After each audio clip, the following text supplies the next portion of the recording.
Bismillahirrahmanirrahim. Masya Allah. Masya Allah. Barakallah. Barakallah. Tuan-tuan, Masya Allah. Boleh hadir. Masya Allah. Jaz Hasbullah. Masya Allah.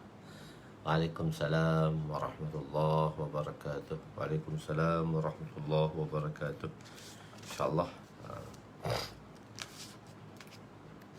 Tuan boleh hadir. Masya Allah.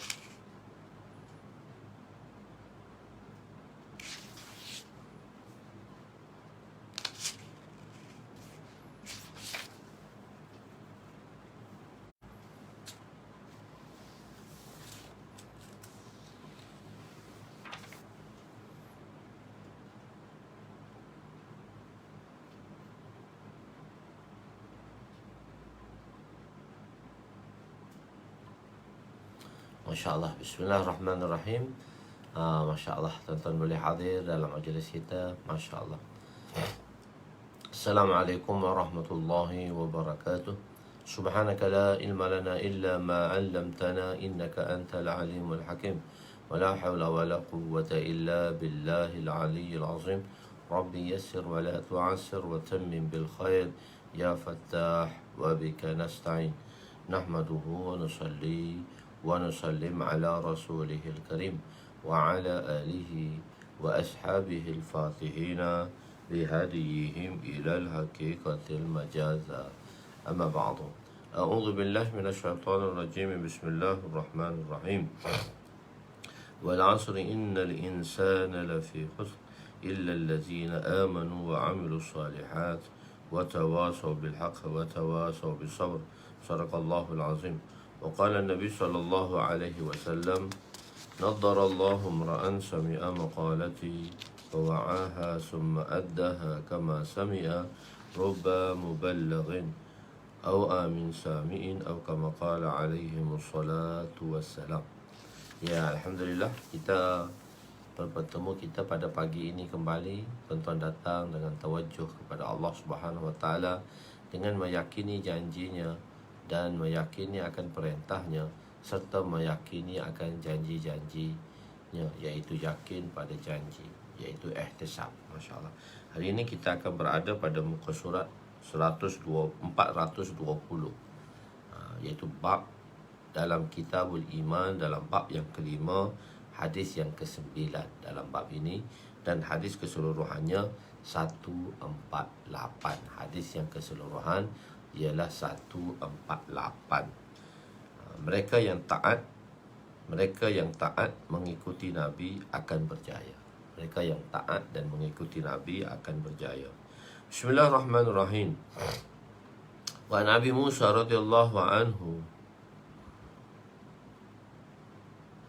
قال رسول صلى الله عليه وسلم إنما مثلي ومثل ما بعثني الله به كمثل رجل أتى قوما قال يا قوم إني رأيت جيسا بعيني وإني أنا نذير أريان فالنجاها فأطاعه طائفة من قومه فأدلجوا فانطلقوا على ملهم فنجوا وكذبت طائفة منهم فأشبهوا مكانهم فصبههم الجيش فأهلكهم وجتاههم فذلك مثل من أطاعني واتبع ما جئت به ومثل ومن عصاني فكذب بما جئت به من الحق متفق عليه. Sayyidina Abu Musa radhiyallahu anhu, yakni Abu Musa Asy'ari radhiyallahu anhu meriwayatkan bahawa Rasulullah sallallahu alaihi wasallam bersabda, sesungguhnya perumpamaanku dan perkara yang Allah mengutusku dengannya, dengan urusan yang Allah utusku dengannya, sama seperti seorang lelaki yang berada di luar. Seperti seorang lelaki di mana berada di luar, pergi kepada kaumnya, pergi kepada kaumnya. Lelaki yang berada di luar pergi kepada kaumnya. Begini maksudnya, lelaki yang berada di luar tu pergi kepada kaumnya. Kita terjemah dulu. sesungguhnya mengutus kepada kaumnya, lalu berkata, wahai kaumku, sesungguhnya aku telah melihat satu angkatan tentera dengan mataku sendiri, dan sesungguhnya aku adalah Nazir, Uryan, pemberi ingatan, pemberi berita atau pemberi ingatan yang tidak berpakaian. Saya terjemah lafzi. Selamatkanlah dirimu, selamatkanlah dirimu.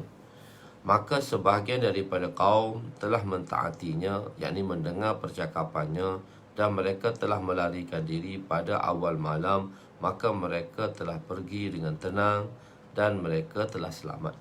Sebahagian lagi daripada kaum itu mendustakan, dan mereka telah bermalam sehingga subuh di tempat mereka. Lalu musuh telah sampai di tempat mereka pada waktu subuh dan telah menghancurkan mereka, lalu mereka telah binasa. Demikianlah perumpamaan orang yang mentaatiku dan mengikuti apa yang aku bawa, dan perumpamaan orang yang memaksiati aku, melanggariku, dan mendustakan perkataan hak, yaitu agama yang aku bawa. Hadis riwayat muttafaqun alaih. Rajulun ata qauman. Jadi maksudnya dia datang daripada luar. Misalnya orang-orang Arab biasanya mereka akan memberi makan unta-unta mereka. Mereka ada tempat yang mana mereka tempat simpan unta, dan mereka akan pergi makan unta di situ. Jadi satu kaum ni macam pengembala lah. Dia pergi kepada di luar daripada kawasan kaumnya. Jadi bila dia berada di luar, dia tengok satu tentera yang datang. Tentera ramai kan. Kalau kita tengok cerita-cerita lama yang Inggeris buat tu. Jadi dia tengok atas bukit tu. Dia tengok jauh lagi tentera ramai datang nak menyerang kampung dia, nak menyerang kaum dia. Jadi tentera tu tengok jauh nampak. Jadi dia akan sampai keesokan paginya. Dia tengok petang dah, dia akan sampai keesokan paginya. Sebab dia dalam berjalan kan. Dulu orang berjalan saja, dia berjalan nak menyerang satu-satu kaum. Jadi tak sampai. Sekarang dah alat-alat yang cepat, kapal terbang terus menyerang. Jadi dulu dia berjalan. Jadi dia nampak kaum dia berada di kawasan luar, kampung. Jadi bila dia melihat kepada rombongan tentera musuh datang dengan begitu ramai, maka dia pun sampaikanlah berita ini kepada kaumnya untuk menyelamatkan diri. Iaitu mungkin pergi menggembala kambing lah. Dia menggembala kambing atau unta lah. Jadi dia berada di luar, dari jauh sudah nampak musuh yang datang. Dia tahu musuh datang, maka dia pun beritahu. Dan di sini dia beritahu rajulun ata qauman nazirun uryan. Aku adalah pemberi berita yang menakutkan. Nazir, pemberi berita, peringatan. Orang yang memberi peringatan perkara-perkara yang menakutkan. Nazir ni Nabi Basyirun wa Nazir. Nabi ialah pemberi berita gembira dan kadang-kadang membawa juga berita-berita yang menakutkan tentang kubur dan sebagainya. Jadi pembawa berita yang menakutkanlah, sebab kaum akan diserang oleh musuh yang sedang datang, yang sedang marak datang untuk menyerang kaumnya. Dan Uryan ni dia satu bahasa saja, iaitu mereka yang tak berpakaian. Jadi apa maksud dia tak berpakaian? Dalam keadaan yang tidak berpakaian, pemberi ingatan yang tidak berpakaian, dalam keadaan getir sehingga tak sempat untuk berpakaian dengan sempurna, lalu berlari menuju ke tempat tinggi dan memberitahu kaumnya. Beritahu kaum dia, lalu tempat tinggi beritahu kaum dia, dipanggil, tolonglah, dia kata musuh nak datang no. Jadi ataupun itu bentuk hakikat lah, memang dia tak sempat nak pakai pakaian dengan sempurna, terus pergi memberitahu. Ataupun makna yang kedua, iaitu makna majazi, iaitu memberi makna ikhlas. Aku ni bawa berita yang betul-betul ikhlas, bukan aku bohong. Aku ni bawa ikhlas. tidak menginginkan sebarang balasan daripada pemberitahuannya. Maknanya dia tak ada apa pun nak beritahu keselamatan saja. Bahawa musuh hampir tiba sambil membuang pakaiannya, menunjukkan begitu yakin bahawa musuh akan tiba. Jadi ada kaum yang mana dia beritahu petang dah. Dia beritahu petang, dan pada malam tu juga kaum tadi telah keluar daripada tempat tadi dan mendengar nasihat dengan tenang, maka dia akan selamat sebab tak diserang oleh musuh tadi. Ada kaum yang mana mengabaikannya, memaksiatinya dan tidak mempercayainya, dan mereka tetap di situ, dan bila bangun subuh dan mereka telah diserang oleh musuh. Itulah Nabi kata peringatan aku, dan itulah gambaran atau perumpamaan perintah-perintah yang aku bawa kepada umat ni. Ada mereka yang mentaatinya, mereka akan selamat, dan mereka yang mengingkarinya, mereka akan gagal. Hadis yang ke-148 bracket 10, dan dia tidak ada tajuk kerana tajuknya hampir sama dengan hadis 148.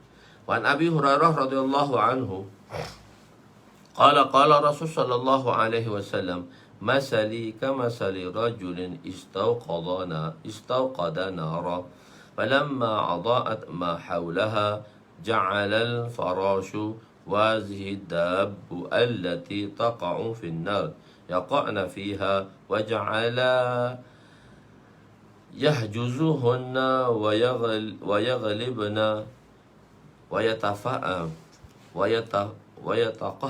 ويتقهمنا فيها فأنا آخذ بحجركم عن النار وأنتم تقهمون فيها. هذه الرواية البخاري، ولمسلم نحوها. وقال في آخره قال وذلك مثلي ومثلكم أنا آخذ بحجركم عن النار هلم عن النار هلم عن النار فتغلبوني تقهمون فيها. Muttafaqun alaih. Sayyidina Abu Hurairah radhiyallahu anhu meriwayatkan bahawa Rasulullah sallallahu alaihi wasallam bersabda, perumpamaanku adalah seperti seorang lelaki yang menyalakan api. Tadi sebagai pemberi berita, ni menyalakan api. Apabila api menerangi sekeliling, mulalah kelkatu kan dia suka api, maka kelkatu pun keluar, iaitu serangga yang mencari api. Jatuh ke dalam api itu, maka lelaki tersebut menghalang kelkatu itu, dan kelkatu itu telah menguasai kemampuan lelaki tersebut untuk menghalangnya kerana terlalu banyak. Maka kelkatu itu semua telah rentung, terbakar di dalam api. Aku memegang pinggang kamu dan menghalang kamu daripada api, dan kamu memasuki api itu dengan membuta tuli. Ini adalah riwayat Imam Bukhari. Dalam riwayat Imam Muslim rahmatullah alaih, juga hadis seumpama ini, beliau telah meriwayatkan pada akhirnya, demikianlah perumpamaanku dengan kamu. Aku memegang pinggang kamu daripada memasuki api. Jauhilah api itu. Jauhilah api itu. Dan kamu telah menguasai aku, dan kamu telah terbakar di dalamnya. Ini sebagai misal perumpamaan sebagai api pula. Kelkatu ni kan bila dibakar api, bila dipasangnya unggong api, maka kelkatu dia suka pada api. Macam bila musim hujan, bila musim hujan, habis hujan malam tu akan keluar kelkatu yang begitu banyak. Dan kelkatu kan dia suka cari lampu. Dia main kat lampu, dia jatuh. Itu dia dulu. Sekarang kita pakai lampu ni lah, lampu elektrik lah, so dia tak terbakar, tapi dia akan jatuh juga, mati. Tapi dulu pasang lampu tu pasang unggong api. Jadi pasal panggang unggong api, maka dia akan terus masuk dalam unggong api, terbakar, lentung. Perumpamaan ini ialah untuk menunjukkan kasih sayang Nabi. Nabi nak tunjuk ni perumpamaan bagaimana baginda begitu kasih kepada umatnya, iaitu Baginda kata, aku memegang di pinggang kamu. Kenapa maksud pegang kat pinggang? Begini. Jika pegang kat kepala, kaki akan terjatuh. Kaki akan termasuk.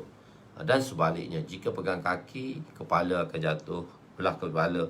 Apabila pegang di tengah-tengah, maka insya-Allah akan selamat. Maksudnya pegang dengan sungguh-sungguh untuk menyelamatkan kaumnya. Untuk menyelamatkan kaumnya.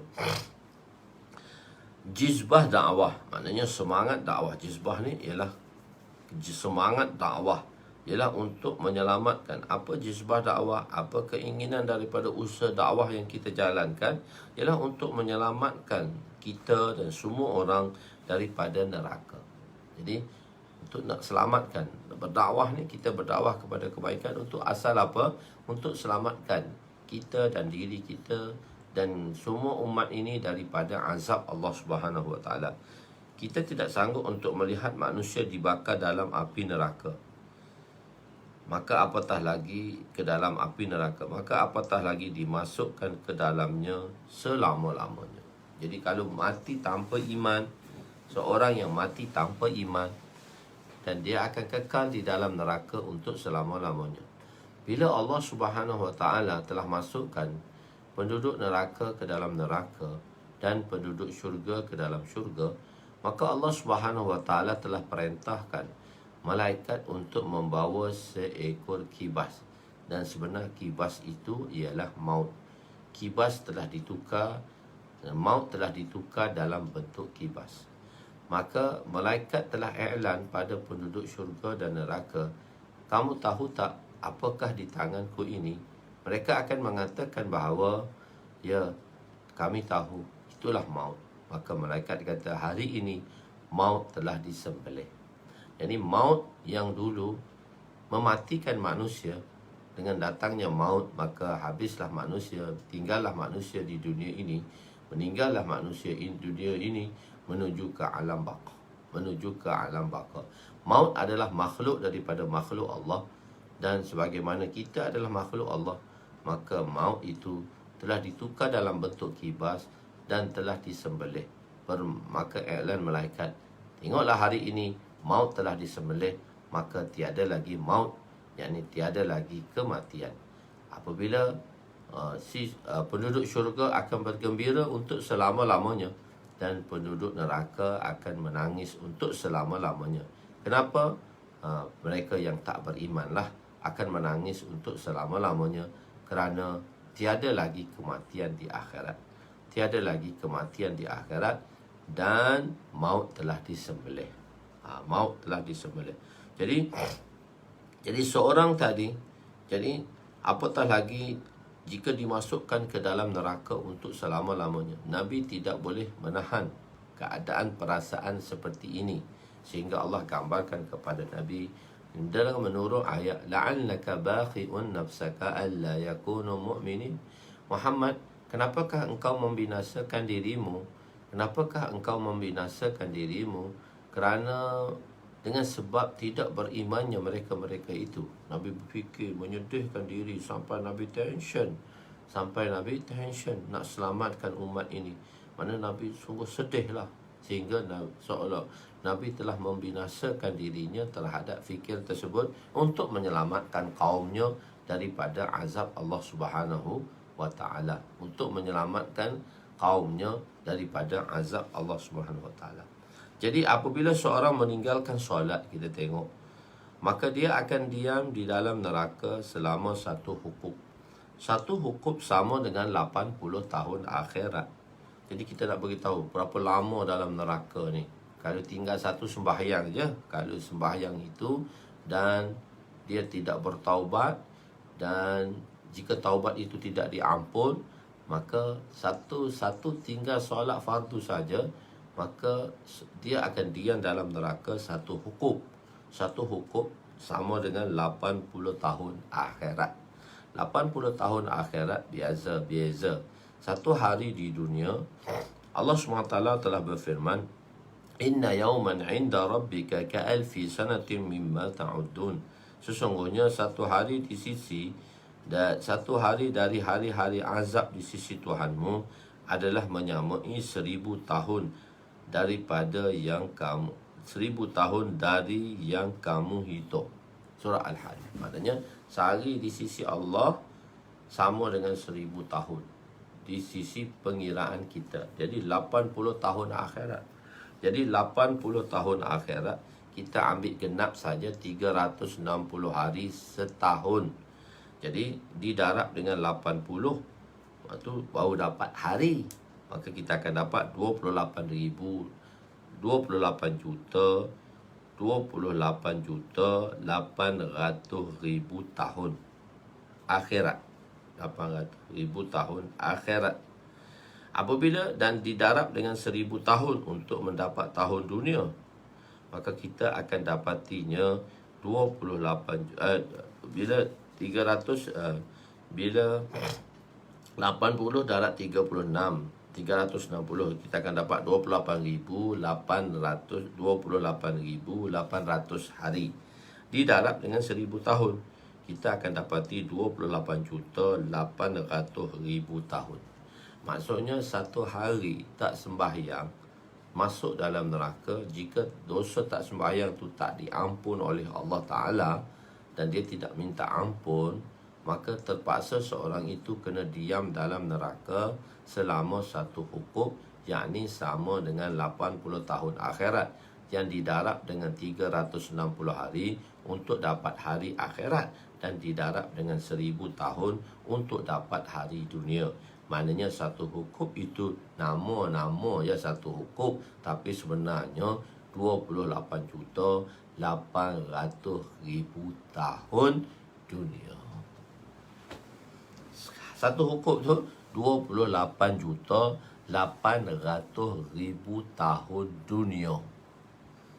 Ribu tahun dunia, 28 juta tahun, 28,800,000 tahun dunia. Satu kali saja. Kalau satu hari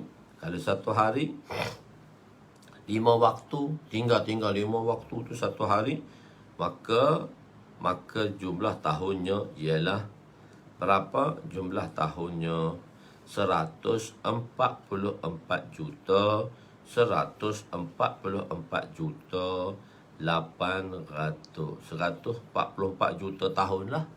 Sebab kali dengan 4, sekali dengan 5, itu satu hari tinggal. Kalau 10 hari kali dengan 10, 1.44 bilion tahun.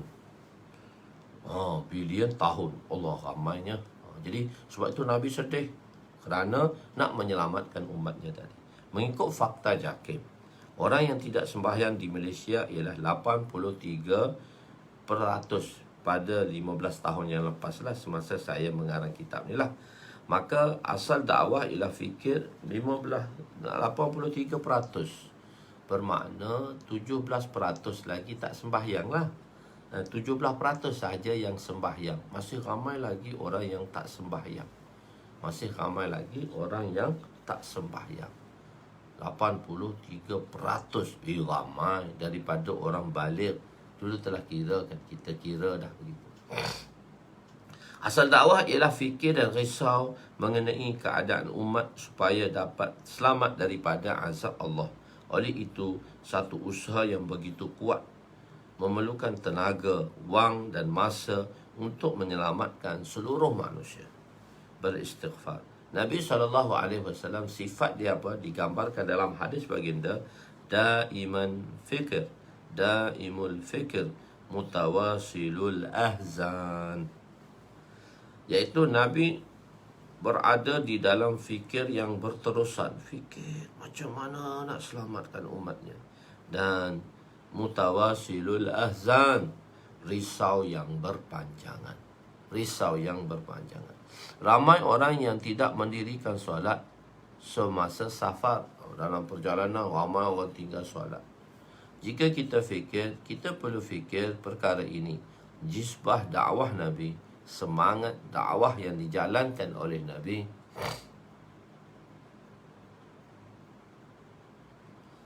Ini yang lama sikit lah. Yang terbaru tu kena tengok baliklah fakta tadi.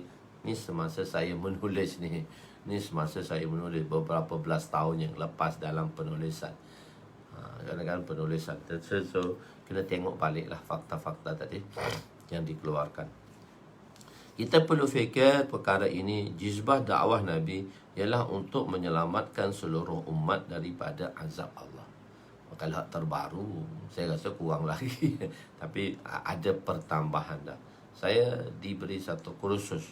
Jadi mungkin saya dah beritahu, saya dah beri satu kursus untuk mengendalikan pelajar-pelajar kolej. Pelajar kolej, ada ustaz tu dia fikir banyak. Dia kata pelajar kolej dia tak sembahyang, tak tahu wuduk dan sebagainya. So, dia saat IP, Institute apa tahu yang jadi orang-orang yang nak masuk situ tu orang-orang ada pelajaran lah, orang-orang yang ada pelajaran lah. Tapi dia kata lihat sikit nak sembahyang budak-budak. So dia ambil kursus lah untuk pergi. Saya dengan Cik Johar lah, Cik Johar, Tuan Johar, kita pergi kat situ.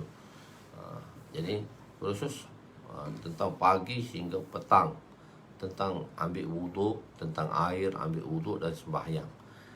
Jadi bila kita dapati bahawa orang tak sembahyang tadi, ramai pelajar-pelajar di antara yang 70 tu, bila kita tanya dia siapa di kalangan tuan, di kalangan pelajar-pelajar, bila dah rapat dengan kita dan kita tanya siapa di kalangan pelajar-pelajar ni minggu ni tak tinggal solat, angkat tangan. Cuma yang angkat tangan 7 orang daripada 70.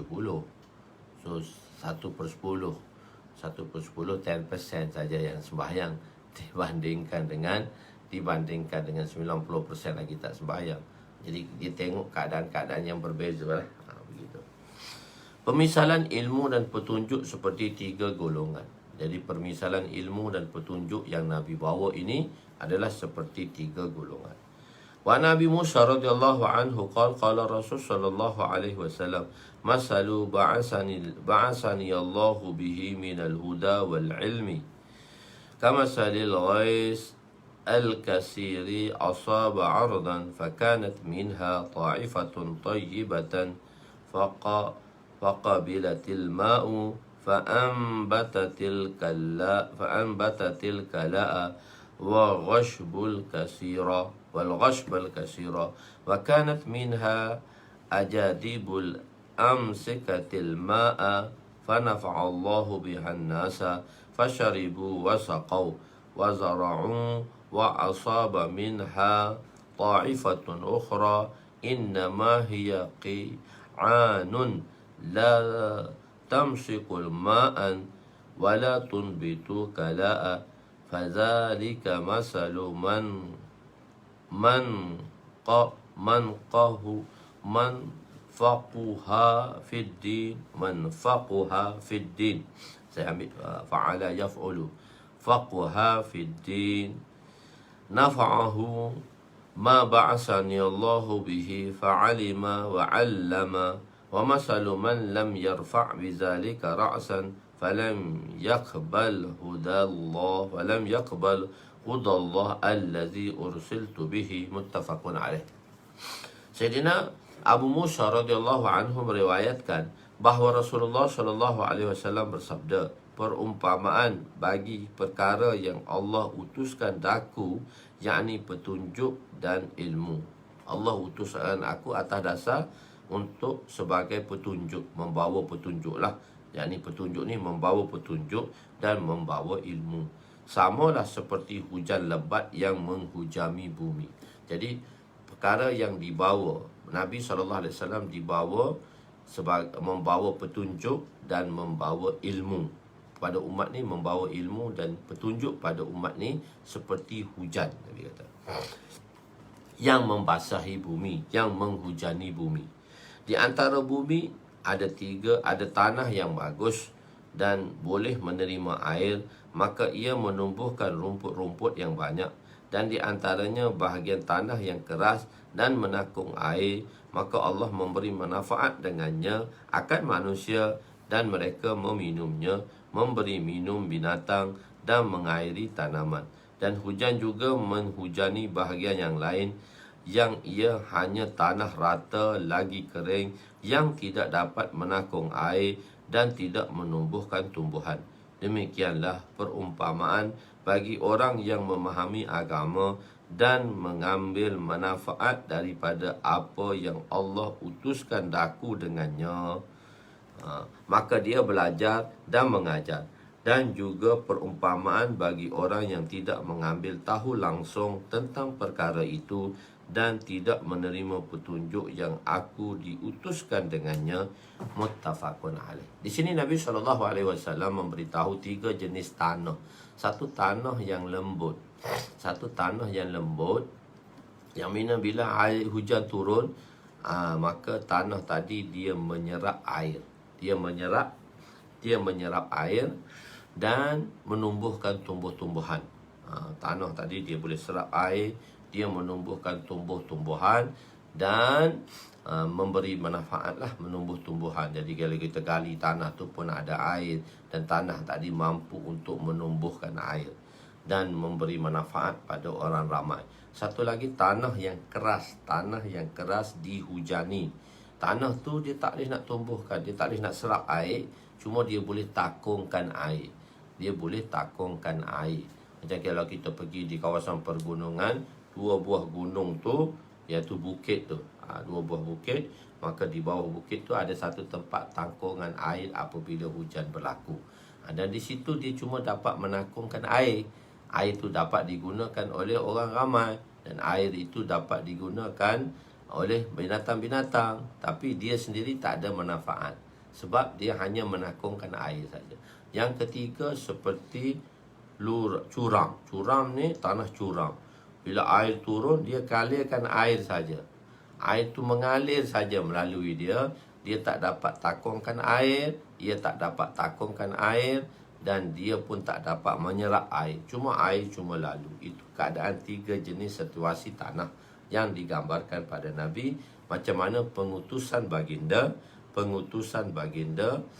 tentang hidayat yang baginda bawa dan ilmu yang telah dibawa oleh Nabi. Ma ba'asani Allah. Perumpamaan hidayat, yang Nabi tadi membawa hidayat dan ilmu yang Allah utuskan daku dengannya. Hidayat ni memberi makna mustarak juga. Hidayat adalah memberi makna mustarak. Hidayat ialah satu lafaz mustarak yang memberi 2 makna, yang lebih daripada satulah. Hidayat juga lafaz mustarak. Lafaz mustarak, perkataan huda samalah dengan perkataan hidayat, semakna. Huda pun masdar, hidayat pun juga masdar. Huda dan hidayatan. Hidayatan.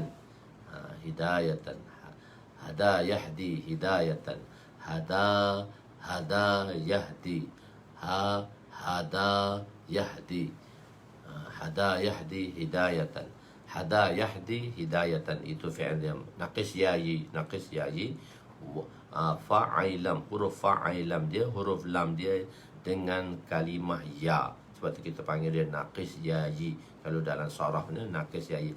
Huruf aslinya ha, dal, ya.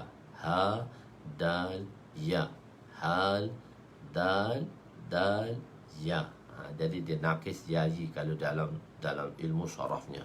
Jadi hada yahdi hidayatan. Jadi hidayah ini ialah lafaz mustarak yang mempunyai sekurang-kurangnya 2 makna. Jadi di sini hidayat memberi 2 makna. Bila perkataan hidayat kita nisbahkan kepada Allah, Allah memberi hidayat, maka ia memberi makna isal ilal matlub.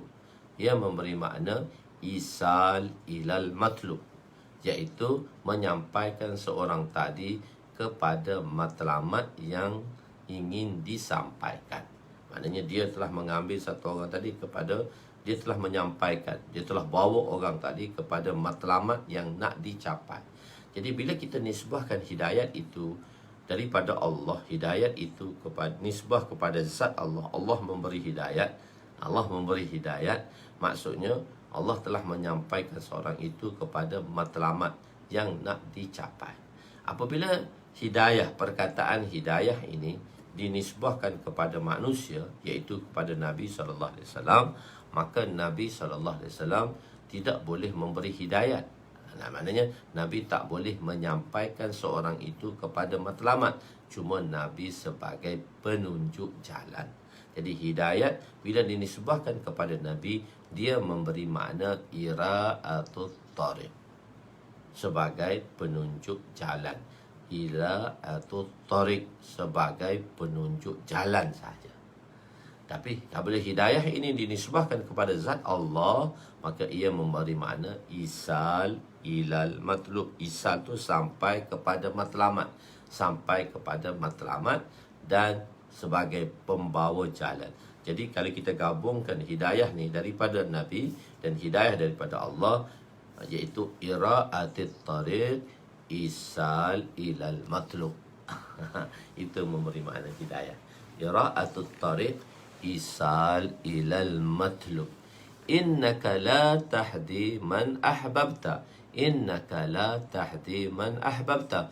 Muhammad, kamu tidak boleh memberi petunjuk kepada orang yang kamu sukai, walakin Allah yahdi man yasha. Tetapi Allah Ta'ala boleh memberi hidayat dan petunjuk pada orang yang Allah kehendaki. La tahdi, menafikan hidayat di sini. Kamu Muhammad tak boleh bagi hidayat. Maksudnya tidak boleh maknanya tidak boleh menyampaikan seorang tadi kepada matlamat yang nak dicapai. Cuma jadi di sini menafikan isal ilal matlub lah. Menafikan isal ilal matlub, tetapi tidak menafikan ira'atul tariq. Nabi tidak menafikan ira'atul tariq. Kamu tak boleh bagi petunjuk, kamu tak boleh bagi hidayat. Maksudnya kamu tidak bukan menafikan kamu ni menafikan ira'atul tariq sebagai penunjuk jalan. Dia tidak menafikan penunjuk jalan di sini, tapi menafikan isal ilal matlub. Menafikan isal ilal matlub. Jadi hidayat itu memberi makna. Jadi sebab itu apabila kita lihat, dia sebenarnya hidayat itu juga dia boleh muta'addi dengan dua maf'ul dan boleh muta'addi kepada maf'ulnya. Boleh muta'addi dengan ila dan boleh muta'addi dengan ala. Itu panjang lagi lah dalam makna hidayat. Dan kitab ini diterangkan panjang lebar dengan dalam kitab apa dia tu, Syarah Tahzib oleh Allamah Taftazani rahmatullah alaih, memberi makna hidayat tadi. Okey, beri makna hak dan hidayat dan sebagainya. Hidayat tadi ira'atut tariq. Cuma faham ginilah, hidayat, nisbah hidayat bila disebut kepada Nabi, dia sebagai penunjuk jalan. Kalau nisbah hidayat yang ditujukan kepada zat Allah sebagai penyampai matlamat, untuk menyampaikan seorang itu kepada matlamat yang diinginkan. Okey. Cuma Nabi sebagai penunjuk jalan. Hidayat yang dinisbahkan kepada Nabi sebagai penunjuk jalan. Macam contoh, kita berada di satu tempat. Tuan, boleh tak saya nak pergi ke tempat stesen kereta api. Saya misal duduk di Seri Petaling, dia kata boleh tak tunjuk pada saya untuk saya pergi ke stesen LRT. Orang tu berkata, okey, tuan tunggu kat sini, akan datang bas, ataupun tuan ambil kereta. Dulu bas tu, nak pergi ke LRT dia ada bas tu, macam bas mini wilayah tu pada awal-awal tahun 2000 dulu tu. Nak pergi ke LRT dia ada bas mini wilayah. Bas mini wilayah yang digunakan untuk bas BMW tu, bas mini wilayah tu. Kita ingat tahun 80-an kan, KL dia ada bas mini wilayah, bas BMW. Orang panggil, kau naik apa pergi kerja? BMW, bas mini wilayah. Kakak saya selalu dia naik bas mini wilayah tu nak pergi kerja pada tahun 70-an dulu. Pada tahun 70-an dulu. Jadi, okay, kamu naik sini, kamu tunggu BMW, bas mini wilayah, tapi dia tulis itu bas LRT dah lah. Tu dia tukar warna biru merah kepada bas LRT. So naik situ, kamu naik sini, so kamu pergi, ataupun kamu ambil taksi, kata saya nak pergi ke LRT Seri Petaling atau Bukit Jalil. Macam tu aja, dia bagi tahu jalan saja. Tu kamu usaha sendirilah, menunjuk jalan saja sebagai penunjuk jalan. Ada tu tak, dia kata saya tak pandai langsung lah. Okey, kamu ikut saya, dia pegang tangan tadi, ikut dia naik bas atau naik kereta dan terus sampai kepada LRT, sampai kepada matlamat. Sampai kepada matlamat yang nak dicapai.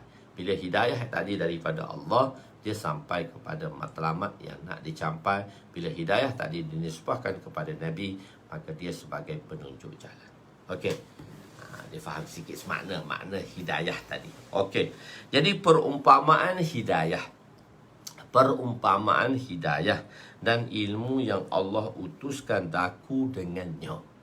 Nabi Allah Ta'ala telah utuskan Nabi sebagai penunjuk jalan. Hidayah di sini makna dia sebagai penunjuk jalan. Ira'atut tariq.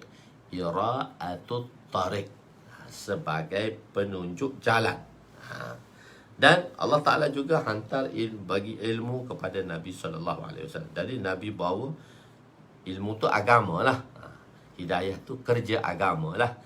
Gitu. Kalau kita senang terjemah tu, wallazi arsala rasulahu bil huda wa dinil haq liyuzhirahu 'ala ad-din kulli.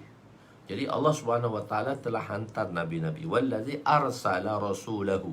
Allah Taala telah hantar rasul-rasul, nabi-nabi dan rasul-rasul. Wallazi arsala rasulahu, zat yang telah mengutuskan rasul. Arsala rasulahu bidinil haq.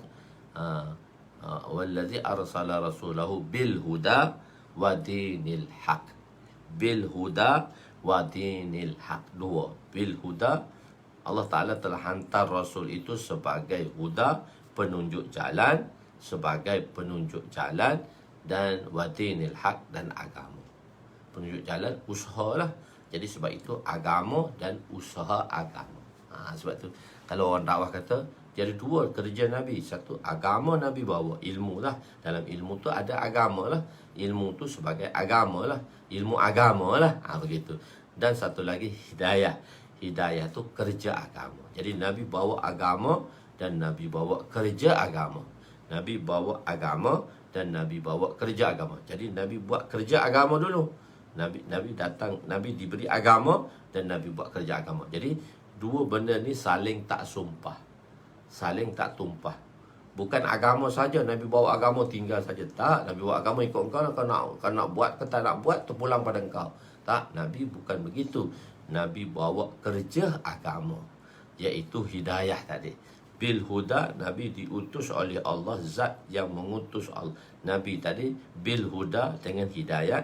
Apabila kita nisbahkan kepada Nabi dan Rasul, dia memberi makna ira'atut tarik, penunjuk jalan. Maksud penunjuk jalan, orang yang berusaha lah. Orang yang berusaha bertungkus lumus.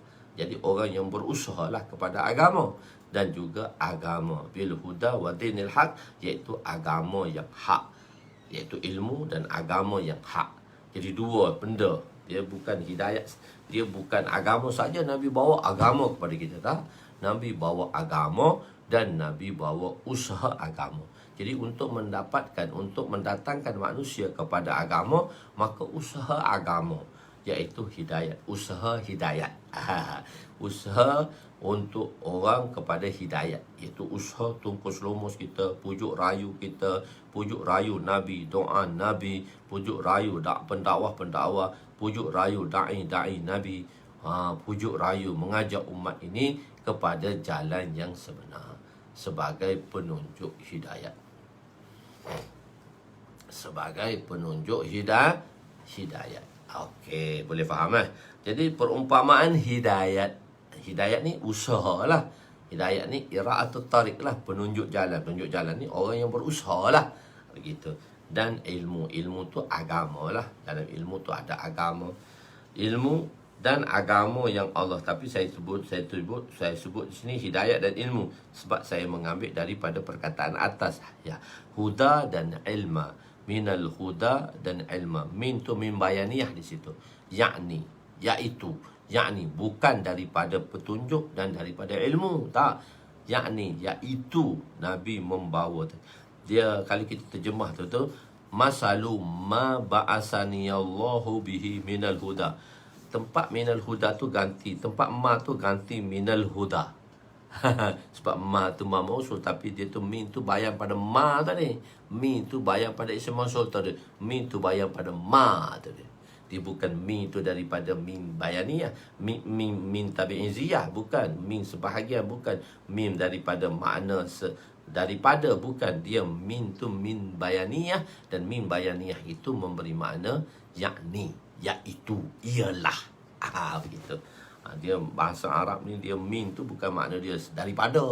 Jadi min di sini min bayan kepada ma, iaitu masalu ma, permisalan apa tu kita ganti dulu. Permisalan misal sebagai pembawa hidayat dan ilmu.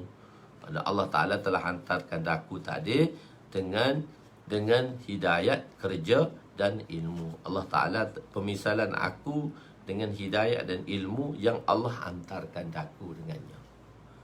Begitu. Jadi min di sini ialah min bayaniyah.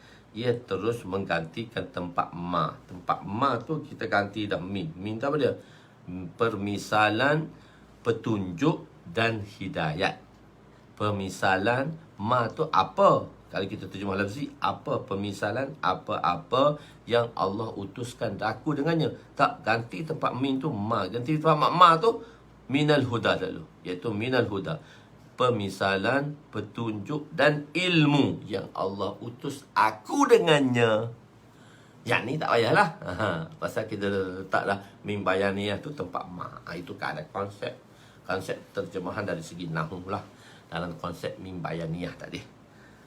Jadi min nak terjemah min bayaniyah tu. Sebab tu kalau nak faham satu-satu konsep tu, dia dalam nahwu lah, nahwu dan saraf lah. Calon. Kerana min di sini ialah min bayaniyah, maka ia terus menggantikan ma. Ada 3 jenis tanah. Jadi 3 jenis. Nabi dihantar untuk berusaha, usaha dakwah dan agama. Nabi bawa usaha. Sebab tu orang dakwah kata Nabi ni dia bawa kerja agama dan dia bawa agama. Maknanya hidayat dan ilmu. Hidayat dan ilmu. Yang kita fokuskan kepada agama dan kerja agama dengan satu ayat. Wallazi arsala rasulahu bil huda wa dinil haq. Bil huda wa dinil haq liyuzhirahu ala dini kulli. Okey. Tanah pula bila macam hujan tadi, dia umpama hujan lah. Hujan yang menghujani kepada 3 tempat tanah. Tanah tadi dihujani pada 3 tempat tanah. Ada 3 jenis tanah. Tanah yang bagus, boleh digunakan untuk bercucuk tanam. Dan tanah tadi dia boleh menakung air. Menakung air ni mana dia serap air lah. Di kawasan lembah. Kawasan lembah, tanah lembah. Tanah yang keras yang tidak boleh bercucuk tanam, tapi hanya boleh menakungkan air saja. Dia boleh takungkan air sahaja. Disebabkan dikelilingnya oleh kawasan tinggi. Dia seperti kawasan bukit, dia curah juram di situ, dia dikelilingi bukit, juram. So di kawasan tinggi tak ada. Ia tidak memberi manfaat kepada dirinya sendiri dan tidak memberi manfaat, tetapi memberi manfaat kepada orang lain. Tanah yang curam dan rata yang tidak menakut air. Lepas tu tanah yang curam pula di tempat curam tu. Tanah tu sendiri tempat curam. Air turun mengalir sahaja. Begitu. Air yang mengalir begitu sahaja tanpa memberi faedah kepada tanah itu sendiri dan juga kepada orang yang mendudukinya di situ. Perumpamaan ilmu yang Nabi diutuskan dengannya, seorang itu belajar dan dia juga mengajarkan kepada orang lain. Maksudnya dia belajar dan dia terus ajar pada orang lain. Dan pada orang yang tidak mengangkat kepala. Orang tak endah saja pada orang yang tak mengangkat perkara. Maksudnya orang tak endah apa yang diajar, apa yang dipanggil, apa yang diseru, apa yang didakwahkan tadi. Dia tak endah saja, buat dono je. Gitu. Iaitu yang tidak mengendahkan peringatan dan nasihat kepadanya. Dalam perbandingan ini, tapi cuma perbandingan ini dalam hadis ini ada 2 saja.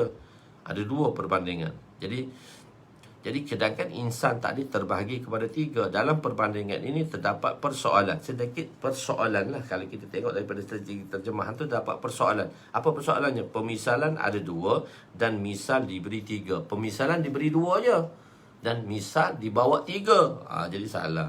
iaitu maka ia tidak ada kesinambungan. Sepatutnya pemisalan dan misal tadi, apa yang nak dimisalkan dengan misal tadi, misal dengan mumasallahu, misal dan pemisalannya dipanggil mumasallahu dalam bahasa Arab.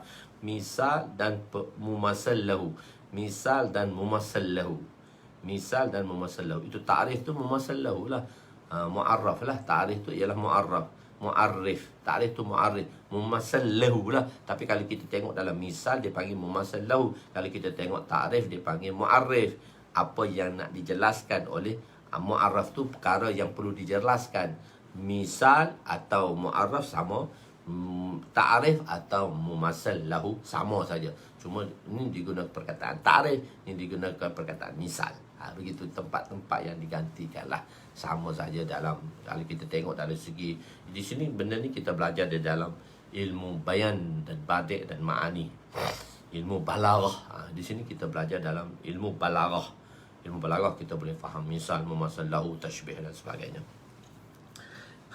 Jadi sebab tu kita belajar ilmu,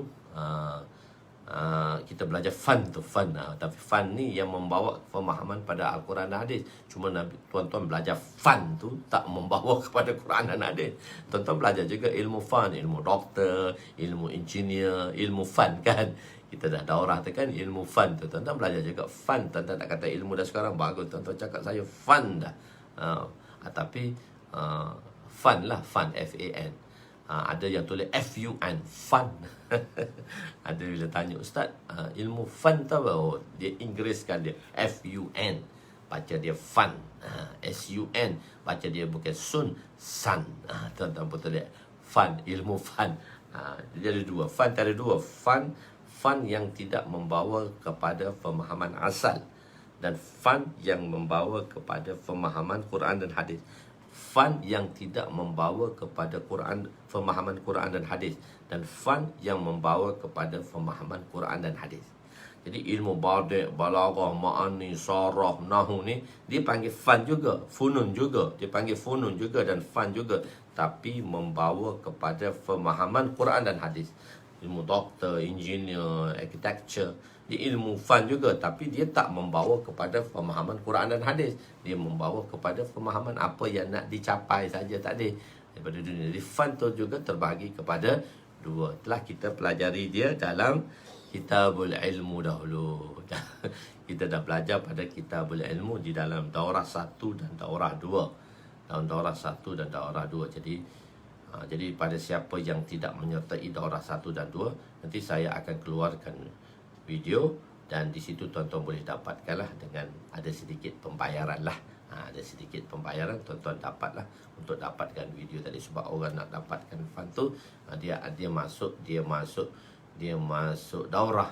Jadi pada mereka yang tak sempat, saya akan buat video lah tadi. Saya akan buat program tadi, dan boleh mudah, dan kadang-kadang mudah. Yang saya mengajar yang ni pun, yang mengajar hari-hari pagi-pagi ni pun, saya akan videokannya supaya mudah. Videokan satu-satu bab atau satu-satu kitab. Nanti bila orang beli kitab, kalau orang selepas ni lah dia nak belajar, dia nak beli kitab, so tuan-tuan dapat belajar direct dengan saya. Tapi kalau orang selepas ni dia nak belajar, dia nak beli kitab, so saya akan sertakan dengan video tadi lah, dengan video selalu supaya mudah. Kitab dan video tadi supaya mudah pembelajaran yang akan datang. Sebab ramai masa dulu sebelum ni, dia orang dah beli tapi dia orang baca tak faham. Dia kata, Ustaz kena terangkan juga. Ilmu tu juga, ilmu ni nah, ilmu agama ni lah. Ilmu agama ni, ilmu yang nak ilmu satu ilmu agama, dan ilmu fan ni ilmu yang mana alat ni dipanggil ilmu tu alat, alatul ilm, alat-alat yang dihasilkan untuk memahami agama. Tapi dia dikira agama jugalah, sebab dia membelajar ilmu fan tadi, funun tadi, balaghah, ma'ani tadi, maka dia dikira ilmu agama jugalah, sebab dia membawa kepada pemahaman agama. Kalau ilmu matematik, ilmu apa semua ni, dia tak membawa kepada pemahaman agama. Begitu. Dulu saya tak terangkan di situ, di sini saya terangkan. Khair. Ialah, jadi perumpamaan ilmu dan Nabi utuskan dengannya. Seorang itu belajar dan dia mengajarkannya kepada orang lain. Dan pada orang yang tidak mengangkat kepala, maka dia tidak mengendahkan peringatan dan nasihat kepadanya dalam perbandingan ini. Oh, sini. Jadi di sini ialah dalam perbandingan ini misal, maknanya misal dengan mumassal lahu. Jadi dia serta pertama ialah perbandingan ini terdapat persoalan. Sebab apa? Pemisalan ada dua. Permisalan, misal ada tiga.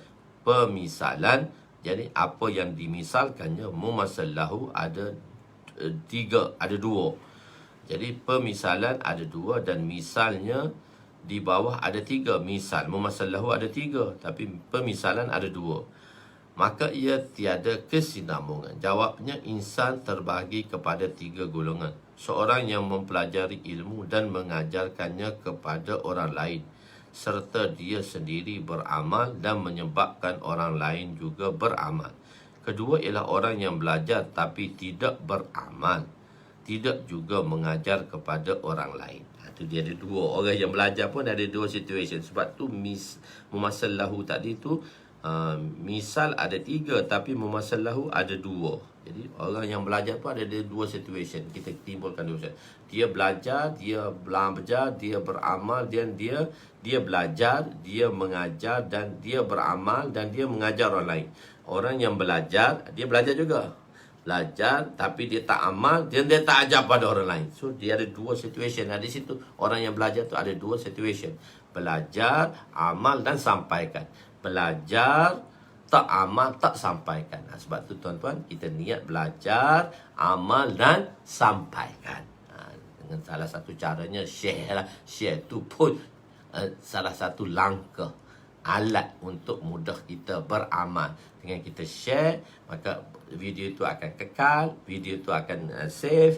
Bila save, maka tuan-tuan akan tengok balik dengan niat untuk mendalami balik, memahami balik, dengar 2-3 kali, seorang-kurang pun dengar takrar tu, dengar ulangan, faham betul-betul, dan kita amalkan dan kita sampaikan. Kita amalkan dan kita sampaikan. Itu konsep dia tadi. Jadi ada bukan belajar saja, lepas tu tapi tak amal, tak sampaikan. So dalam dua situation orang yang belajar. Okey. Tiga orang yang tak belajar. Jadi sebenarnya orang belajar dan tak belajar. Tiga jugalah, tapi dia bagi dua. Belajar dan tak belajar. Yang belajar ada dua keadaan, dan satu lagi yang tak belajar ni. Jadi jawapan, itu jawapan pertama lah. Sebab apa dia jadi dua? Sebab dia kata belajar dan tak belajar. Tapi kita dah tafsirkan balik. Belajar ada dua. Belajar, amal dan sampai. Belajar, tak amal, tak sampai. Dan ketiga, tak belajar langsung. Orang tak endah langsung. Atau jawapan kedua ialah pada tanah yang boleh menakung air dan memberi faedah kepada orang lain. Ada tanah orang. Jadi tafsir yang kedua. Jawapan kedua ialah pada tanah yang boleh menakung air dan memberi faedah kepada orang lain. Tanah jenis ini terbahagi kepada dua. Tanah yang boleh menumbuh tumbuhan dan tanah yang tidak boleh menumbuh tumbuhan. Sama je kan, ilmu, belajar dan amal. Ilmu, belajar ilmu, amal dan sampaikan. Dan belajar ilmu, tak amal, tak sampaikan. Tanah tadi yang boleh menakung air dan mampu untuk menumbuhkan air, untuk menumbuhkan tumbuhan. Dan tanah juga boleh takung air, tapi dia tak boleh menumbuh tumbuhan. Tanah yang lain ini lah tanah yang, dan tanah yang ketiga ialah tanah yang tak boleh takungkan air langsung. Ada orang yang tidak memahami, ada orang yang boleh memahami. Ada orang yang dia boleh memahami sesuatu tetapi tidak boleh memahamkan orang. Dia satu faham, satu tafhim. Satu faham. Tafhim tak? Boleh tak terangkan orang? Boleh tak fahamkan orang? Tafhim ni susah lah ustaz. Faham tu okey lah untuk diri sendiri. Jadi ada orang yang boleh memahami sesuatu, dia boleh faham, tapi dia nak terangkan orang tak pandai. Tak tahu lah nak terang. Tanya balik tengok video ustaz balik nak terang tak pandai begitu. Untuk memaham seorang yang cerdik dan faham, perlu turun dirinya ke tahap yang bawah untuk memahamkan orang lain. Tafhim ni dia susah. Faham mudah. Bila orang mengajar kita, kita boleh faham dengan IQ dan kebolehan IQ yang ada pada kita. Sebab IQ itu ialah salah satunya untuk kefahaman. Kalau kita tak ada IQ zero, nak faham pun tak boleh. Jadi satu orang yang tinggi. Jadi sebab itu dia guru yang bagus ialah orang sederhana, orang yang berpemikiran sederhana. Orang yang berpikir, bukan saya nak beritahu orang yang memang highest IQ ni dia tak boleh fahamkan orang, sebab dia terlampau tinggi, dia ke depan, tahu tak? Dia ke depan sangat. So dia nak fahamkan orang belakang ni susah. Dia beritahu gini kau buat. Gini kau buat. Jadi guru tu dia hebat, sebab tu guru yang melahirkan orang yang kelas A, guru yang melahirkan orang kelas B, dan guru kelas C tu nak buat macam mana? Dia itu minallah dah, kita terima dan redha aja. Cuma dia kena belajar apa yang wajib ke atasnya sahaja sebagai melepaskan fardu ain ke atasnya. Tapi orang grade A dan grade B ni, so grade B ni biasanya tafhim yang tinggi. Tapi grade A dia boleh jadi tafhim juga, tapi dia kena turun level lah, dia. Sebab dia berada di level yang tinggi. Satu orang tu dia berada di level yang tinggi. So dia nak fahamkan orang, dia kena turun pada level pemahaman orang tadi, supaya misal ataupun cara pemahaman yang diberikan tadi, dia mesti setaraf dengan orang yang dia nak fahamkan. Jadi orang yang tinggi ni, dia nak fahamkan orang dah. So dia kena turunkan level dia. Dia sanggup mencemar dirinya, dia sanggup menghancurkan dirinya seperti lilin membakar. Seperti ulama-ulama kan, Masya Allah, kefahamannya yang begitu tinggi, sanggup memberi masa, sanggup menghasilkan kitab-kitab yang besar untuk memberi penerangan kepada masyarakat dan umat. Sanggup turun dalam masyarakat, sanggup bersama dengan masyarakat. Itulah para nabi dan para anbiya dan para salihin, para syuhada minan nabiyyin was-siddiqin was-syuhada was-salihin wa hasuna ila zalika rafiqah. Jadi wahasuna. Jadi itulah apa yang difahamkan. Jadi orang yang faham, maka dia nak tafhimkan orang. Faham dan tafhim. Faham tu dia individu dia. Tafhim macam mana dia nak fahamkan orang. Faham dan tafhim. Dan untuk tafhim ni dia perlu rendahkan dirinya. Dia perlu turun statusnya. Untuk bersama. Dan Nabi SAW, dia sanggup turunkan status dia. Macam mana untuk mempengaruhi seorang tadi, untuk menarik minat seorang tadi. Bila Nabi SAW telah dakwah, Abu Raihanah. Abu Raihanah ni, dia seorang ahli gusti. Abu Raihanah, dia seorang ahli gusti. Abu Raihanah kata, Muhammad, aku boleh terima Islam bila kau lawan aku, kau kalahkan aku.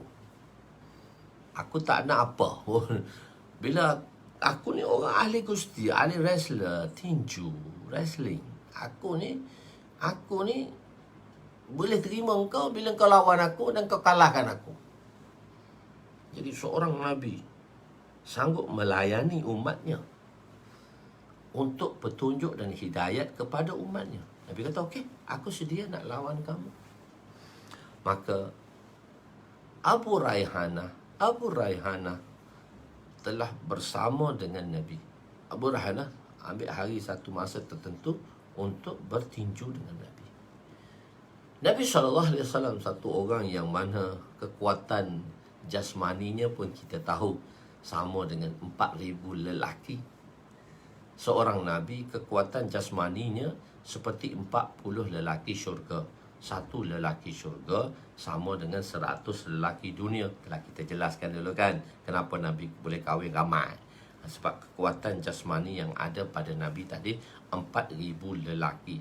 Satu orang lelaki dia ada kota 4. Walaupun dia tak guna kota tu, cuma dia ada kota 4. Dan 4,000 lelaki, kotanya 16,000 wanita. Seorang Nabi boleh mengahwini kekuatan jasmani yang ada pada baginda ialah seperti 4,000 lelaki. Abu Dujana tu siapa? Abu Raihanah tu siapa? Satu orang pahlawan saja. Bila bertempur dengan Nabi, Nabi telah mengangkat Abu Raihanah dengan 2 potong jarinya sahaja. Nabi angkat 2 potong jari. Nabi angkat, dia pun terbalikkan Abu Raihanah. Abu Raihanah terkejut. Biar betul. Lawan sekali lagi, tak aci. Nabi pun angkat dia dengan 2 potong jari Nabi saja. Nabi jatuhkan dia. Nabi tumbangkan dia. Dia kata, ni orang luar biasa ni. Tapi aku tak percaya. Sekali lagi Muhammad. So Nabi sanggup turunkan darjahnya untuk melayani kerenah-kerenah umatnya atas maksud hidayat dan petunjuk dan ilmu yang telah Nabi bawa. Nabi jatuhkan dia, jatuhkan Nabi. Dia jatuhkan kali ketiga Nabi jatuhkan Abu Raihanah. Jatuhkan Abu Raihanah dengan 2 potong jarinya saja. Selepas jatuh kali ketiga, asyhadu an la ilaha illallah wa asyhadu anna Muhammadar Rasulullah. Abu Raihanah kata, aku syahadah. Tapi bila dah jadi orang Nabi, Abu Raihanah lah orang yang mana telah menjadi perisai kepada Nabi sewaktu panah telah datang di hari Uhud. Abu Raihanah ni dia tahan badan dia sebagai perisai kepada Nabi. Sewaktu Nabi mengalahi peperangan Uhud, semasa Nabi kalah dalam peperangan Uhud, maka panah telah datang kepada Nabi. Panah telah datang kepada Nabi seperti hujan. Panah datang di Uhud tu. Maka Abu Raihanah seorang yang menjadikan badannya sebagai perisai untuk menahan Nabi. Abu Raihanah tahan Nabi dengan perisai. Dia jadi perisai dia. Bersanggup berkorban untuk baginda kerana pengorbanan baginda. Jadi orang yang memahami, pendek aja, tiga bagi hayat saja. Tapi saya terangkan panjang di situ sebab saya nak bawa cerita di situ panjang. Sebab kadang-kadang betul lah, kalau saya bawa cerita di situ, saya bawa apa saja pemahaman di situ, cerita-cerita yang bersangkut paut dengannya, dia tak jadi 10 jilid lah. Dia akan jadi 30 jilid kitab ni. Tu saya tak buat macam tu. Saya nak pendekkan sekurang-kurangnya. Orang lain tu, kalau ustaz-ustaz lain dia nak syarah, dia syarah lagi lah. Dia banyak lagi nak syarah-syarah tu. Ada orang yang boleh memahami sesuatu tapi tidak boleh memahamkan orang lain. Untuk memahamkan seseorang yang cerdik dan faham, perlu turunkan dirinya ke tahap bawah untuk tafhim, memahamkan orang lain. Untuk tafhim, iaitu memahami. So level dia kena turun. Jadi orang-orang cerdik pandai tu nak bantu, dia kena turun, ajar satu-satu pada orang-orang golongan marhain ni, pada orang golongan sederhana ni, tunjuk ajar. Bukan bagi order je, tak, tunjuk sekali, praktikal. Itu beza dia. CEO dengan bos. Itu beza dia. CEO dengan bos. Bos order sahaja. Bos order. Tuan-tuan, jangan bersifat CEO seperti bos, tapi CEO yang mana bersifat faham dan tafhim. Kalau orang CEO kat dalam ni lah, maksudnya dia yang menunjukkan sendiri, dia yang menunjukkan akhlak tadi. Kan beza CEO. Masalah dia buat gambar. Beza bos and CEO. Apa beza bos dan apa beza saya? Bos kata saya. Tak, CEO kita, kami semua, tuan-tuan semua. Kita.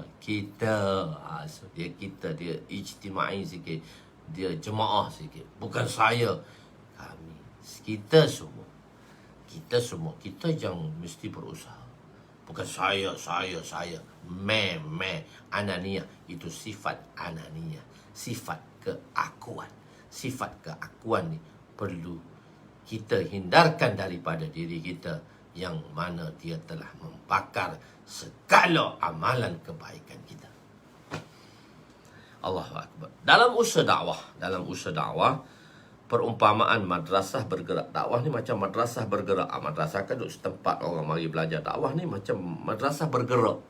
Bergerak. Mari masjid. Mari kita buat madrasah bergerak. Madrasah berdakwah ni satu madrasah bergerak. Satu madrasah yang stay satu tempat. Universiti, college, ma'had, tahfiz, ma'had, dirasiyah. Itu dia tempat orang mari. Orang nak baru mari. Dakwah ni bergerak. Orang tak nak pun pergi juga. Orang tak nak pun pergi juga. Usaha dakwah ialah seumpama madrasah yang bergerak. Mereka yang terlibat dengannya, mereka belajar dalam masa yang sama, mereka ajar sikit-sikit benda-benda basic, benda-benda penting. Ajar dan ajarkan orang lain. Mereka beramal dan mengajak orang lain untuk beramal dengannya. Dakwah ialah satu amalan yang akrab ila sunnah, yang mendekati sunnah. Untuk mencari sesuatu sunnah adalah agak sukar. Ain sunnah dipanggil akrab ila sunnah. Untuk memutuskan sesuatu yang dipakai oleh ulama yang soleh. Jadi sunnah, mana pakaian sunnah? Jubah ke kurta? Orang kata, kurta tu sunnah lah. Qamis nama dia. Qamis tu bukan kurta. Sedap orang pandang ngulah dia. Qamis tu bukan kurta. Qamis tu jubah ke? Jubah tu jenis tok ke? Ataupun jubah yang jubis boleh buka? Macam-macam. Jadi ulama kata kita melihat ulama yang soleh dan takwa pada masa itu, apa pakaian mereka. Jangan pakai t-shirt pula. Jangan pakai t-shirt tak pakai kopiah. Pakai kopiah Nabi tak pakai kopiah. Pakai jubah tapi tak pakai kopiah semayang. Alah, pening pala juga aku pergi kat tempat-tempat tu. Buat salafi wahabi ni pakai jubah apa semua, kopiah tak boleh pakai. Tak tahulah kenapa tak pakai kopiah dia. Kopiah Nabi pakai serban lagi, dia kopiah pun tak pakai. Khutbah Jumaat, semaya Jumaat. Pening pala kalau orang tempat-tempat macam tu. Tapi terpaksa jugalah. Duduk je lah, dengar je lah. Pergi satu tempat tu. Dia buat dia telekom lah. Telekom tu, bangunan berlilik-lilik dia tu. Yang duduk khutbah tu semua ustaz-ustaz salafi. Khutbah tu. Masa khutbah tu pakai jubah apa semua. Kopiah pun tak letak atas kepala. Ya Allah, hidayah betul lah, pening kepala betul. Semayang Jumaat tu kopiah tak atas kepala. Tak boleh ke letak kopiah? Haram ke letak kopiah atas kepala tu? Nak tak serban, tak nak tak serban, letaklah kopiah. Raihkanlah orang kat belakang tu. Kalau kau tak nak pakai kopiah pun semayang, raihkan orang kat belakang tu. Letaklah kopiahnya. Walaupun dia tak sunnah pun, kau tak sunnah, letaklah, raihlah kau orang kat belakang tu. Dia pakai jubah yang semat tau. Masya Allah, ceramah tu heavy semua. Hadis Nabi, hadis. Kopiah pun tak letak atas kepala. Nak marah juga kadang-kadang. Tapi tak apa, marah pada tuan-tuan dia. Orang yang tak tahu. Ya. Tak boleh tak letak serban. Raihkanlah aku duduk belakang kau, dia pakai serban. Kau pakailah kopiah. Ajib sungguh manusia ni. Tak apalah, hidayah. Allah bagi hidayah. Dakwah ialah satu amalan yang akrab ila sunnah. Untuk mencari sesuatu sunnah adalah sukar pada zaman ini. Sebagai contoh, kurta atau jubah, yang mana satu sunnah. Ulama memutuskan sesuatu yang dipakai oleh ulama soleh, iaitulah sunnah. Dalam dakwah, semua peringkat belajar dan mengajar. Alim pun, bukan alim pun. Yang alim belajar, yang bukan alim belajar. Dalam ini, ta'limuddin menjadi umum. Ta'limuddin menjadi umum. Targhimuddin menjadi umum. Untuk semua orang boleh sampaikan. Ta'limuddin, semua orang kena belajar.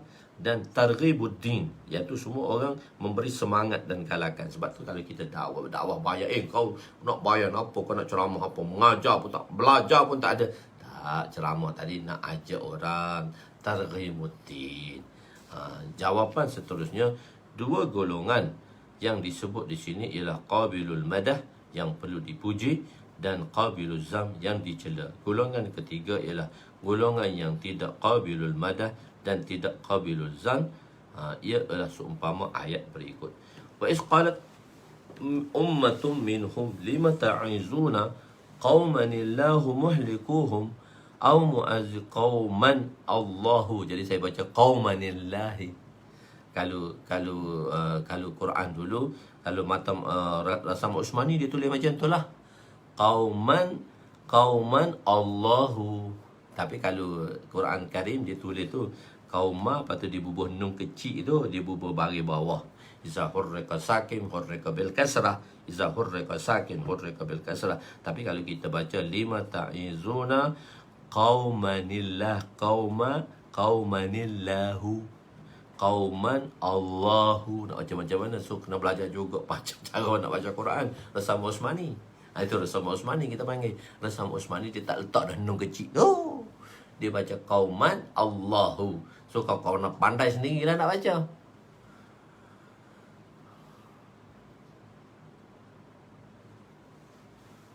Begitu. Jadi qaumanillahu muhlikuhum aw mu'azibuhum azaban syadida qalu ma'ziratan ila rabbikum wa la'allahum yattaqun walamma nasu ma zukkiru zukkiru bihi anjayna alladhina yanhauna 'anis su' wa akhadna alladhina zalamu bi'azabin ba'ishin bima kanu yafsukun. Dan ingatlah ketika golongan di antara mereka berkata, mengapa kamu menasihati kaum yang Allah telah membinasakan mereka atau mengazab mereka dengan azab yang berat? Orang-orang yang memberi alasan, yang memberi nasihat berkata, da'i tadilah qalu ma'ziratan, da'i kata. Nasihat itu ialah untuk melepaskan diri kami daripada bersalah kepada Tuhan. Qalu ma'ziratan ila rabbikum. Nanti Tuhan tanya kami ke hari kiamat, nanti kami boleh jawab. Dia ada 3 golongan. Satu golongan mengajak, dan satu golongan yang mengingkari, dan satu golongan duduk tengah-tengah. Ajak pun duk, langgar pun duk. Dan golongan tengah-tengah ni lah berkata, qalat wa is qalat ummatum minhum min Bani Israel. Sebahagian daripada perkataan Bani Israel, golongan Bani Israel yang duduk tengah-tengah ni, dia duduk kata kepada pendakwah, tak payah ajak lah orang tu neraka dah dia nya. Sebab dia tu Allah nak turun azab dah. Neraka dah dia. Tak payah ajak lah. Tak payah susah-susah lah. Golongan hok duk tengah-tengah ni. Dia penyibut ni. Kita nak dakwah, dia kata, alah tak payah mari lah. Tak payah ajak lah. Dia kata, qalu, tak payah ajak. Da'i ni dia jizbah dia besar. Qalu ma'ziratan ila rabbikum wala'allahum yattaqun. Wala'allahum yattaqun. Jadi aku nak melepaskan diri aku daripada bersalah kepada Tuhan kami, dan supaya mereka bertakwa kurang-kurangnya wala'allahum yattaqun. Saya dah terangkan dalam ayat ni dahulu pada dalam bab dakwah tadi tu, dan memperingatkan mereka, kami selamatkan orang-orang yang melarang daripada perbuatan jahat. Orang yang ajak tu juga Allah kata anjayna, bukan nunji, anjayna, past tense. Saya dah terangkan dulu sedikit sebanyak. Jalan yang benar, kami selamatkan orang-orang yang melarang daripada perbuatan jahat itu, dan kami timpakan orang-orang yang zalim dengan azab seksa yang amat berat, dan daripada mereka yang berlaku fasik. Pada mereka-mereka yang melakukan kefasikan. Surah Al-A'raf ayat 164, 165. Disebut 2 golongan yang melakukan kemungkaran dan yang mencegah kemungkaran, dan golongan ketiga hanya berdiam diri. Mereka tidak melakukan maksiat. Apabila Allah menurunkan azab, maka hanya golongan yang mencegah kemungkaran sahaja yang diselamatkan daripada azab. Ada 3 golongan, tapi hanya 2 sahaja yang menerima akibat yang nyata, iaitu golongan tengah dan golongan ingkar. Oleh itu, jawapan ini percanggahan. Oleh itu dengan jawapan-jawapan ini, percanggahan dalam hadis ini telah diselesaikan. Sebut 2, sebut misal 3, pemisalan 2 sahaja. So selesai. Dalam tu ada 3 golongan, sebut 2 sahaja. Wallahu a'lam. InsyaAllah kita sambung pada keesokan hari, pada esok malam lah. Esok malam kita sambung lagi insyaAllah. Jadi pada mereka daurah, kita telah keluarkan untuk daurah yang keempat. Tuan-tuan boleh berdaftar dengan segera. Janganlah last minute pula nak daftar. Memang dah niat dah, last minute pula daftar. Susah pula. Kadang-kadang duk tengah daurah tu minta dengan admin daftar. Jadi tuan-tuan ambil buat tindakan awal sedikit untuk berdaftar pada daurah yang ketiga insyaAllah. Saya rasa dalam daurah ni 4 kali daurah lah saya akan habiskan dengan kitabul taharah. Saya akan adjust dalam 4 kali ni. Kali kedua, kali ketiga dan kali keempat lah. Orang tadi, wallahu alam. Tengoklah keadaan dia bulan 8 ku habis. 7 dan bulan 8 habislah. Moga Allah mudahkan. Wallahu alam. Aku qouli hadza astaghfirullahal azim li wa liwalidayya wa li jami'il muslimina wal muslimat wal mu'minina wal mu'minat al ahya'i minhum amwat bi rahmatika ya arhamar rahimin. يا أول الأولين ويا آخر الآخرين ويا ذا القوة المتين ويا راحم المساكين ويا أرحم الراحمين. ظلمنا أنفسنا وإن لم تغفر لنا وترحمنا لنكونن من الخاسرين. اللهم اغفر لنا ذنوبنا ووسع لنا خلقنا وتجب لنا كسبنا وكنعنا بما رزقتنا ولا تذهب طلبنا إلى شيء صرفته عنا. وصلى الله على سيدنا محمد وعلى آله وصحبه أجمعين والحمد لله رب العالمين. تقبل الله منا ومنكم.